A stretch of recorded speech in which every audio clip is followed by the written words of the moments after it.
Beleza? Professor Alex aqui de Geografia e vamos para mais uma aula.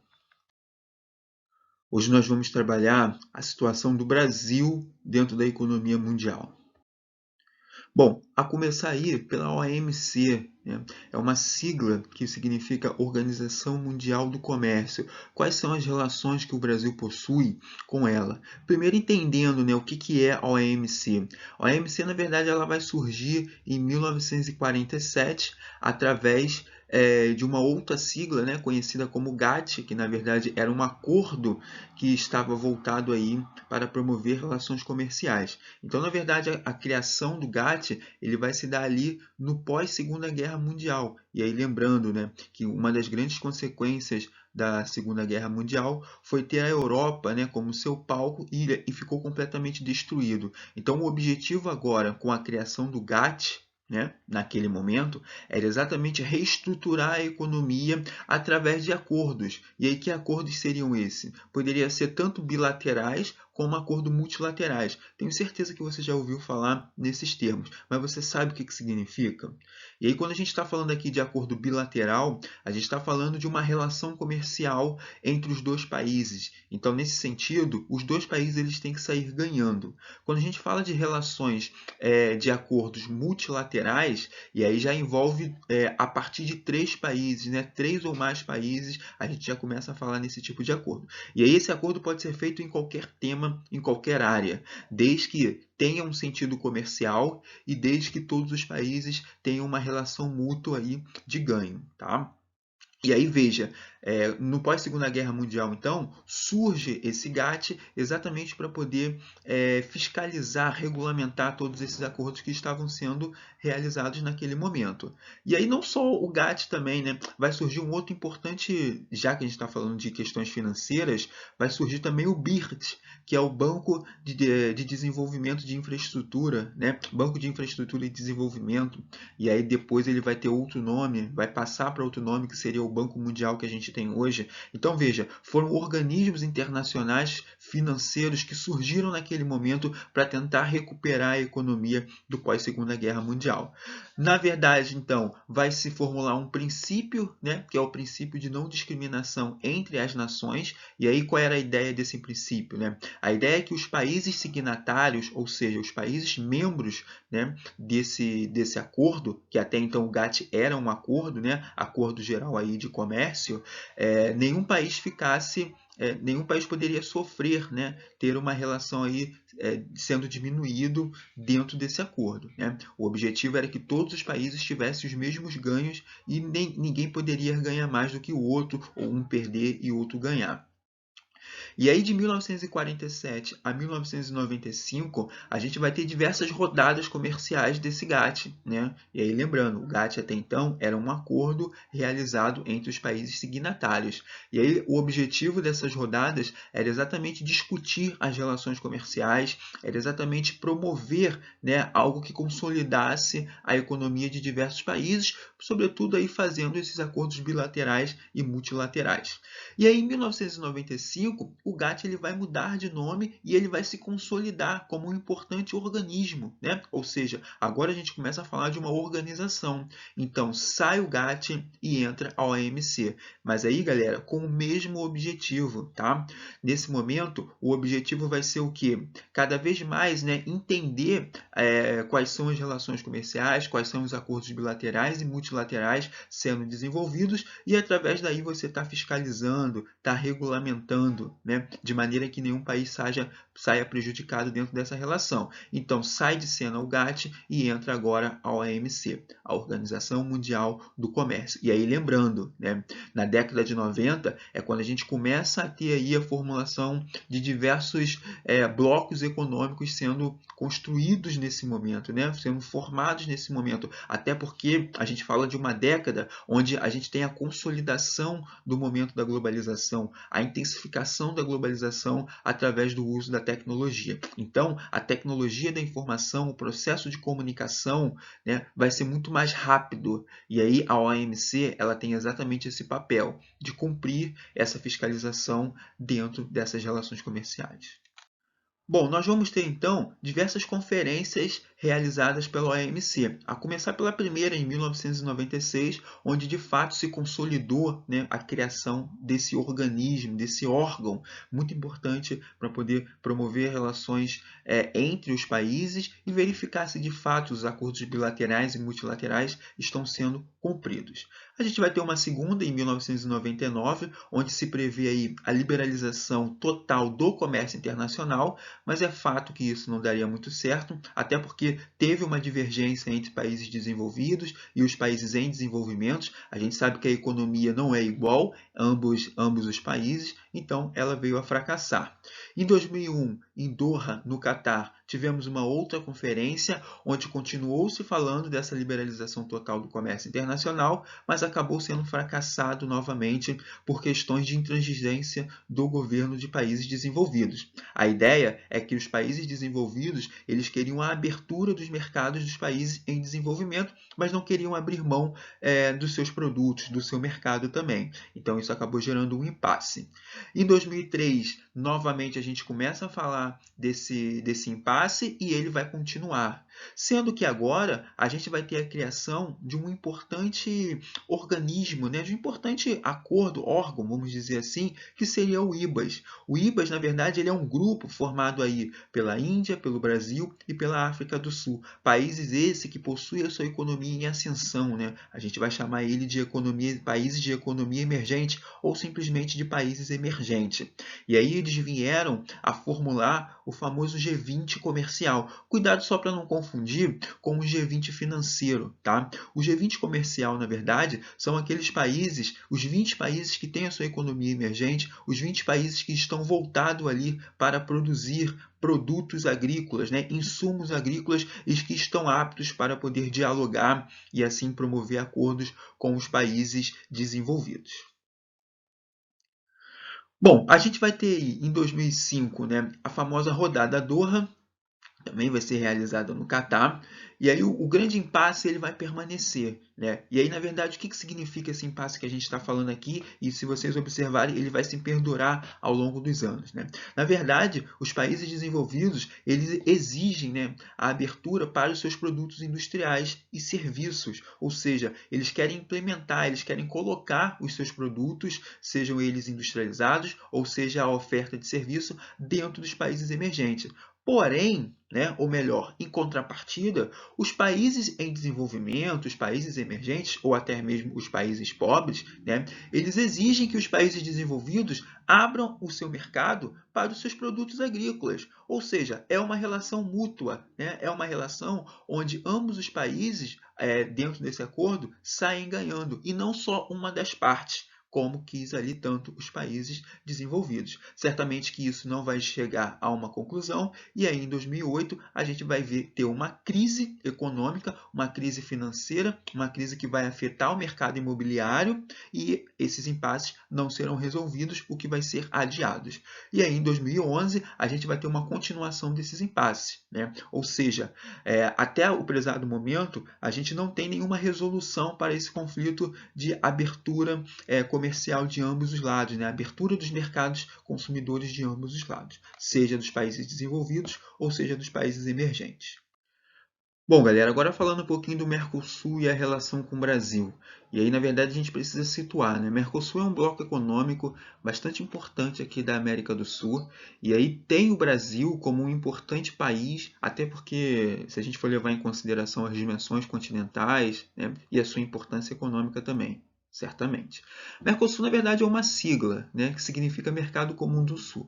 E aí é importante vocês entenderem que os blocos econômicos eles têm diferentes níveis de integração. E aí o que seria isso? Quando a gente fala de níveis de integração, a gente está falando ali do modelo que aquele bloco econômico segue para fazer as suas relações comerciais. Então pode ir de um nível de integração mais baixo, como apenas circular aí pessoas, ou ele pode ir avançando no sentido de que permite uma circulação de pessoas, mercadorias, bens e capitais. Outro nível de integração já permite aí a adoção de uma tarifa única, a TEC. Outros níveis de integração já permite a adoção de uma moeda única, a exemplo do bloco da União Europeia. Tá? Então, observem que existem diferentes níveis de integração para o bloco econômico. E o Mercosul ele acaba levando um nome, né, de um nível de integração, que é o mercado comum. O mercado comum ele é um nível de integração onde você adota aí a circulação de pessoas, mercadorias, bens e capitais, adota também uma tarifa externa comum, enfim, né, é um nível de integração até bastante elevado. Agora, ainda que ele tenha esse nome, ele não se enquadra nessa categoria aí, nesse nível de integração de mercado comum. Vamos ver o porquê. Bom, na verdade, o anseio de se criar o Mercosul surge ali em 1985, com o presidente da Argentina e do Brasil, né? O Raul Alfonsín, da Argentina, e o José Sarney, aqui no Brasil. O grande objetivo era você viabilizar projetos de integração que envolvesse as nações da América do Sul, sobretudo os países que possuíam uma economia até melhor, né? E aí depois vai ter a incorporação do Paraguai e do Uruguai, e aí, de fato, em 1991, a gente vai ter a assinatura do Tratado de Assunção, que vai fazer a criação do Mercosul, com o Paraguai, Uruguai, a Argentina e o Brasil inicialmente. E aí, qual seria o objetivo, então, dessa criação? Estabelecer uma zona de livre comércio. Então, vejam bem, no Tratado de Assunção, o Mercosul ele vai se enquadrar naquele nível de integração mais baixo, né? Que é a zona de livre comércio, ou seja, apenas o comércio estava liberado para ser realizado entre as nações. Sendo que quando se atinge esse nível de integração do livre comércio se atinge muito rápido. E aí, em 1994, eles buscam avançar um pouco mais. E aí eles vão assinar o Protocolo de Ouro Preto. E aí vai elevar o nível de integração do Mercosul para a União Aduaneira. A União Aduaneira, a grande característica desse nível de integração é, de fato, você estar adotando uma tarifa externa comum. Legal? Além disso, o protocolo de Ouro Preto, ele vai, além de elevar o nível de integração, ele também vai criar o Conselho e a Comissão do Mercosul. E aí, qual era o grande objetivo desse Conselho e dessa Comissão? Era, de fato, você estar avançando no sentido de tornar o Mercosul mais integrado, né? Passar para a próxima etapa. E aí sim, a próxima etapa seria o mercado comum. Porém, o Mercosul ainda não se enquadra nesta categoria. E aí, em 1996, a gente vai ter a adesão aí do Chile e da Bolívia. Em 2003, a gente vai ter a adesão do Peru. Em 2004, a gente vai ter a adesão de Colômbia e Equador como países associados, ou seja, eles não possuem aí um poder de decisão, eles não possuem voto dentro deste bloco econômico. Eles apenas realizam ali livre comércio com os países membros. Em 2012, a gente vai ter aí a suspensão do Paraguai, e até porque, a verdade, vai ser uma pressão muito forte da Venezuela, dizendo que o Paraguai possui ali um regime antidemocrático, e no Mercosul existe uma cláusula dizendo que não pode permanecer neste bloco econômico países que possuem regimes autoritários. Então, em 2012, a gente vai ter aí a deposição do presidente do Paraguai, o Fernando Lugo, e aí isso vai ser entendido que o Paraguai tem um regime autoritário, então ele vai ser suspenso. E aí, logo em seguida, entra o país que estava fazendo pressão para o Paraguai sair, que era a Venezuela. Tá?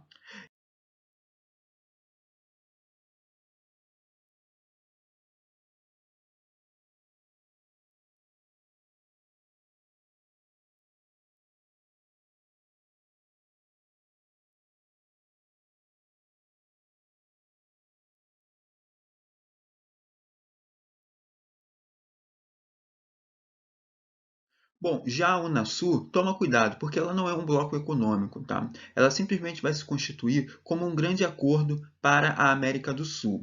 E aí a sua criação ela vai ser datada ali de 1960. Na verdade, os anseios de se efetivar aí uma maior integração, fortalecer a integração para os países sul-americanos. Em 2004, vai surgir ali a Comunidade Sul-Americana de Nações, da Declaração de Cusco, com o objetivo de estar fomentando a economia entre as nações sul-americanas. E aí, em 2007, a gente vai ter essa mudança de nome para a Unasul, né? Ou seja, União das Nações Sul-Americanas. Em 2008, a gente vai ter a formalização desse grupo, né? Que a gente vai chamar aí de Unasul, e o seu grande objetivo era promover, né, integrações no âmbito da infraestrutura, do transporte, da energia, da telecomunicação e tudo mais, tá, galera? Então, como vocês podem observar, a Unasul ela não veio para substituir o bloco econômico do Mercosul. Você pode estar se perguntando isso. Na verdade, veio para fortalecer,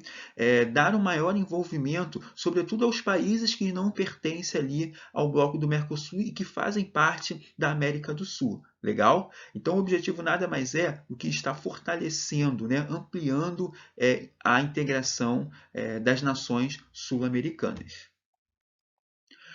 Bom, depois a gente vai ter a ALCA. A ALCA também é um importante bloco econômico, que significa Área de Livre Comércio das Américas, ou seja, o objetivo era estabelecer um livre comércio, olha aí que interessante, está no menor nível de integração, apenas uma zona de livre comércio entre as Américas, do Norte, Central e do Sul. Sendo que tem uma coisa mais interessante ainda, né? Que a ALCA ela vai ter como exceção Cuba. E por que vai ter como exceção Cuba? Porque, na verdade, quem vai propor esse novo bloco econômico vai ser o Bill Clinton, né? Que era o presidente dos Estados Unidos ali entre 92 e 2000. E Cuba, como a gente sabe, é um inimigo mortal dos Estados Unidos. Então, na verdade, Bill Clinton, ele que tinha esse lado mais integracionista, ele vai tentar, de fato, promover uma zona de livre comércio, até porque ele precisava expandir os seus mercados consumidores.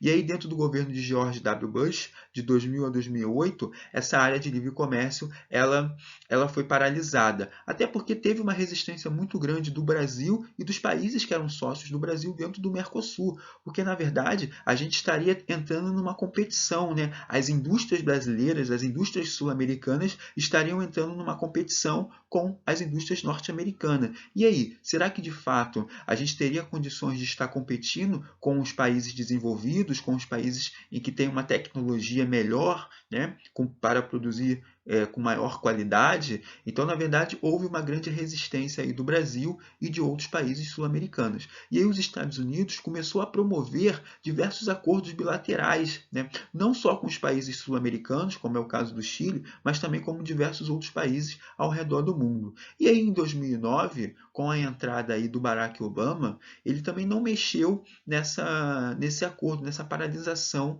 da ALCA. Simplesmente a situação permaneceu como estava.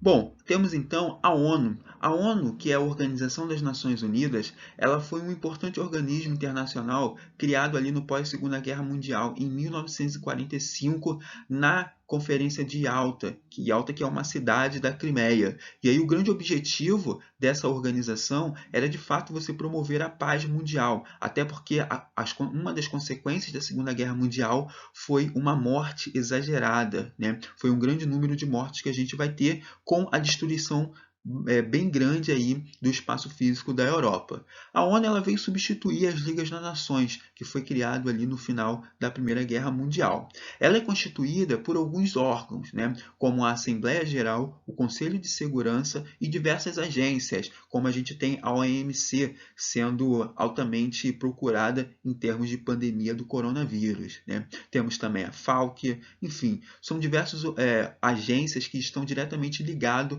à ONU e que produzem trabalhos temáticos. O Brasil ele é um forte candidato ao Conselho de Segurança da ONU, sendo que o Conselho de Segurança ele possui membros permanentes e que ainda não se ampliaram para outras nações. O Brasil se vê na posição de estar pleiteando aí uma vaga dentro do Conselho de Segurança. Até porque o Conselho de Segurança ele é um dos mais importantes que tem no mundo. É onde se resolve grandes conflitos geopolíticos, né? E o Brasil, como assume uma posição dentro da América do Sul, dentro da América Latina, sobretudo, de liderança econômica, política e tudo mais, ele se vê aí na necessidade de estar presente dentro de um importante conselho como esse, já que trata de assuntos globais da geopolítica como um todo. Bom, galera, vamos finalizando por aqui. Qualquer dúvida vocês me mandem. Um abraço, obrigado e até a próxima.